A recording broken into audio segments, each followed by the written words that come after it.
शहर हैदराबाद की रिवायती गंगा जमनी तहजीब दुनिया भर में मशहूर है।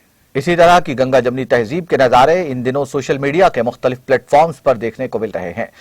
अलीनगर नूरखा बाजार में ये नजारा देखकर आप भी दंग रह जाएंगे, जहां गणेश और अलम को एक ही मंडप में दिखाते हुए रिवायती गंगा जमनी तहजीब का मुजाहरा पेश किया जा रहा है। श्रीनिवास, महेंद्र, जाफर भाई, सरफराज भाई के अलावा हसन अली खान अलमदार इसमें हिस्सा ले रहे हैं।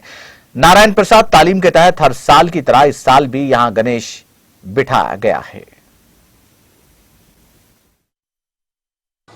मैं श्रीनिवास नारायण प्रसाद तालीम से यहाँ पर गणेश जी का मंडप बिठाए हैं।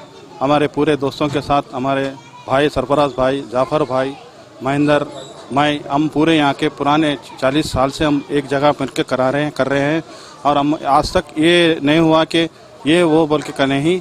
हम एक दूसरे से बहुत अच्छे भाईचारे के साथ करते हैं। ये मुहर्रम, रबी अव्वल ये सब मिलकर करते हैं। हम हमारे गणेश में हमारे को पूरा साथ देते हैं। हमारे भाइयाँ हर मामलों में भी हमारे तरफ से हम उनको साथ देते हैं। एक एक से मिलकर हम हमारी ये जो फेस्टिवल है हम मिलजुल कर